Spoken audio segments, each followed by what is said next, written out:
Bonjour, bienvenue sur Sudokanar. Je me suis dit récemment qu'il serait temps que je refasse des vidéos un peu pédagogiques sur des sudokus du même type que ce qu'on trouve dans les magazines, c'est-à-dire des sudokus engendrés par ordinateur. Parce que moi j'aime beaucoup les sudokus d'auteur, je pense que ça se voit, mais c'est pas mal. D'une part, je sais que dans le public, il y a des gens qui ne s'intéressent pas aux sudoku d'auteur et uniquement aux sudoku classiques qu'on a sur les applis dans les magazines. Et je pense que c'est important de ne pas faire preuve de trop de snobisme et de ne pas négliger cette partie du public. D'autant plus que je dois reconnaître que moi, ça m'amuse un petit peu aussi, ces sudokus engendrés par le hasard. Et donc, je me suis dit que j'allais peut-être refaire de temps en temps des vidéos de ce type. Donc, j'ai engendré un sudoku classique par une appli qui s'appelle Enjoy Sudoku sur la difficulté qui s'appelle Difficult. Alors, j'ai pas encore résolu ce problème, j'ai juste saisi dans SudokuPad et on va regarder. Donc là, tout de suite, je remarque que cette région, il nous manque trois chiffres. 1, 6 et 2. Si on regarde bien, le 1 ne peut être que là. Là, ça ne peut pas être un 6 à cause de ce 6, donc je vais le mettre ici, et le 2 là. Voilà, un début assez simple. Mon regard est attiré par ces deux 7 qui sont là, donc pas de 7 par ici, je récupère un 7 ici. Donc là-dedans, il me manque 2, 4 et 8. Si je regarde cette colonne, il n'y a plus que le 8 de disponible. Dans cette colonne, il y a déjà un 4. Qu'est-ce qu'il fait? Et donc là-dedans, il me manque 3, 5, 6 et 9. Et comme d'habitude, je marquerai jamais plus de 3 candidats, sauf si à un moment il y a vraiment besoin. Donc ici c'est 5 ou 9, ça c'est 3 ou 5. Et pour les deux autres cases, il reste tous les candidats envisageables. Je remarque que ce 1, sur cette ligne-là, ce 1 est assez puissant, en ce sens qu'il est exclu de toutes ces cases. Donc dans l'absolu, il reste seulement deux positions envisageables, et il y a le 1 ici qui en évacue une des deux. Donc je peux placer le 1 à cet endroit. Je remarque sur cette ligne, dans ces cases-là, je ne peux mettre ni le 8 ni le 6. Donc je n'ai pas de 8 et 6 là-dedans. Ils vont être là-dedans. Et avec les chiffres qui sont déjà placés, l'ordre est imposé. Là-dedans, il me manque 5, 7 et 9. On remarque qu'il y a déjà des 7 dans ces deux colonnes. Par contre, le 5 et le 9, il n'y a pas d'autre contrainte. Sur cette ligne, maintenant, il me manque 1, 2, 3, 4. Ça ne peut être qu'un 3. Il me manque 1, 2 et 4. Le 1 ne peut aller que là. Et je crois que j'ai rien pour déterminer entre 2 et 4. Dans cette colonne, il me manque 7, 8 et 9. Le 7 qui est ici ne peut aller que là. Ça, c'est 8 et 9. Il y a déjà un 8 dans cette ligne.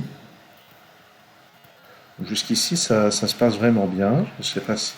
J'imagine que plus tard, il y aura besoin d'utiliser un petit peu de technique. C'est ce qu'on verra. Dans cette colonne, il me manque 2, 5 et 9. Donc en particulier, le 2 est dans une de ces deux positions. J'aurais peut-être dû me concentrer sur le chiffre 1, parce qu'il y en a beaucoup déjà dans la grille. Si on regarde bien. Tiens. Ah oui, voilà. Il y a cette option sur cette appli.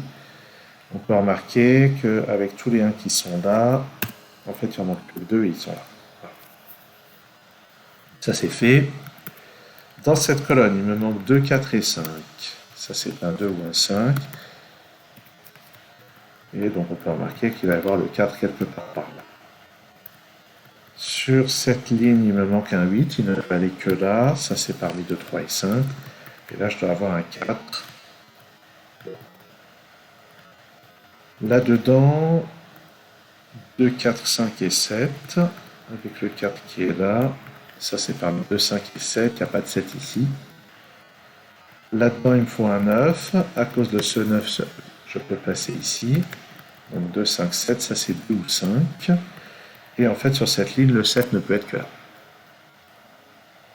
Est-ce qu'il manque des 7 dans la grille? Non, en fait, j'aurais pu repérer que c'était le dernier 7 de la grille.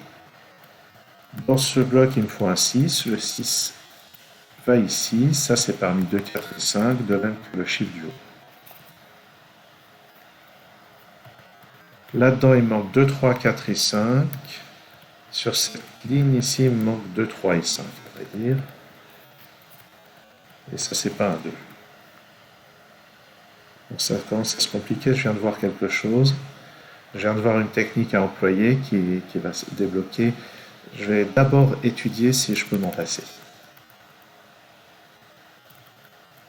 Là-dedans, il manque 2, 3, 4, 5. À cause de ce 2, c'est 3, 4 et 5 ici.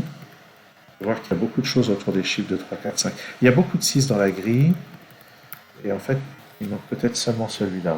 Ah non, il manquait aussi celui-là. Okay. Ça, c'est parmi 3, 5 et 9. 9, je dis pas vite. Ensuite, donc 2, 3, 4 et 5 là-dedans. Ça rien de plus. Alors, on peut remarquer une chose, c'est que dans ce bloc, le 4 est par ici. Donc, je peux éliminer 4 là-haut.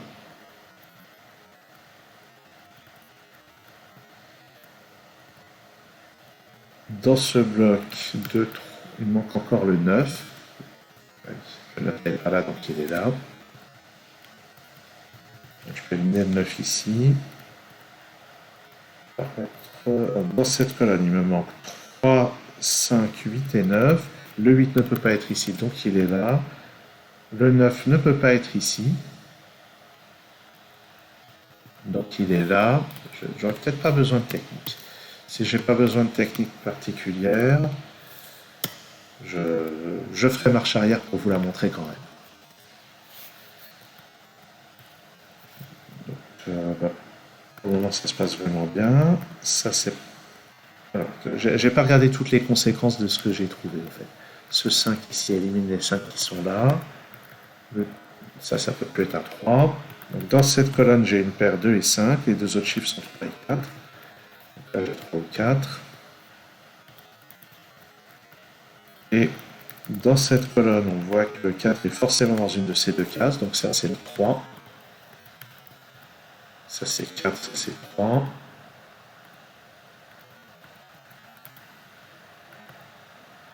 Ça, c'est 2, 4 ou 5. Ça, c'est parmi 2, 3, 4, 5. Je crois qu'il faudra quand même une technique. Le 2 qui est là, depuis le début, m'empêche de mettre un 2 ici. Ok. Ok. Et puis là, a priori, il reste 3, 4 et 5 comme candidats. Donc quand on arrive là, si on ne s'y connaît pas en technique, bien évidemment, le plus simple c'est de bifurquer, c'est-à-dire de dire tiens, je vais essayer ceci à tel endroit, je vais voir si j'arrive à en déduire quelque chose. Et en général, on a vite fait de s'en sortir avec ça, ça peut aller très vite. Mais si on n'aime pas ça et qu'on a envie de faire les choses de manière un petit peu plus logique, il y a largement matière à s'en sortir. Par exemple, en regardant les positions des deux.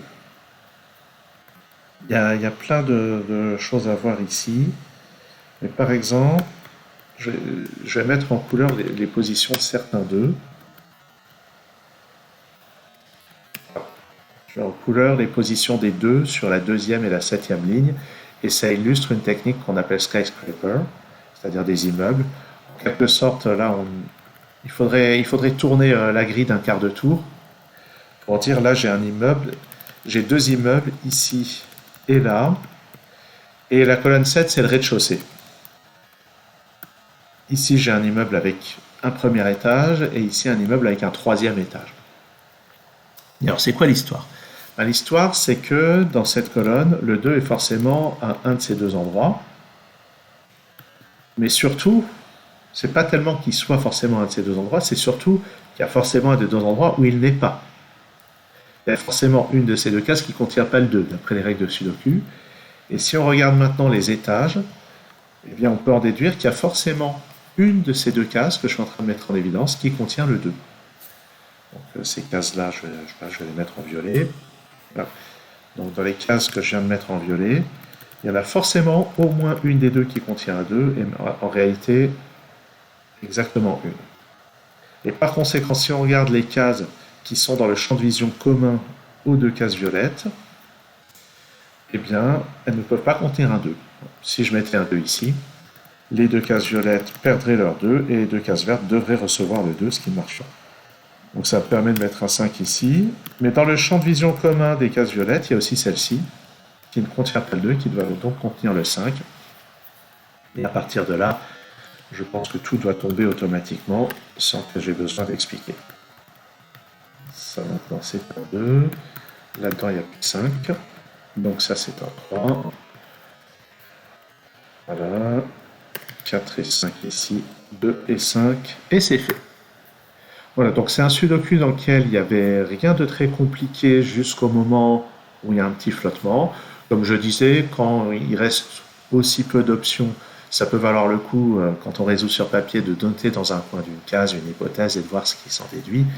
Et on va peut-être tomber sur la solution ou sur une contradiction qui permettra d'éliminer cette option et plus tard de prouver proprement quelle est la solution sans utiliser de résultat d'unicité. Mais sinon, sur ce type de difficulté, c'est souvent une configuration comme celle que j'ai montrée. Et si je reviens en arrière, au moment où j'ai fait le coloriage, je suis sûr qu'on peut en trouver d'autres et des configurations de ce type. Par exemple, je peux remarquer que sur cette ligne, les deux sont là et là. Et toujours sur cette ligne, les deux sont là et là. Donc on a deux immeubles également ici, avec le rez-de-chaussée en colonne 4. Donc il y a au moins un de ces deux chiffres qui n'est pas un 2. Notez que le 2 pourrait tout à fait être ici. En tout cas, il y a au moins un des deux chiffres de la colonne 4 qui n'est pas un 2. Donc il y a au moins une de ces deux cases qui contient un 2. Et si on regarde le champ de vision commun, on trouve cette case qui ne peut pas être un 2. Et par conséquent, je peux placer le 4 ici, et de la même manière, à partir de là, tout le reste de la grille se résout très facilement. Voilà, j'espère que ce genre de vidéo vous intéresse. J'ai un petit peu délaissé le public francophone ces derniers temps sur la chaîne, et le public de manière générale. N'hésitez pas à me signaler si vous voulez plus de vidéos de ce type. À très bientôt sur Sudocanar.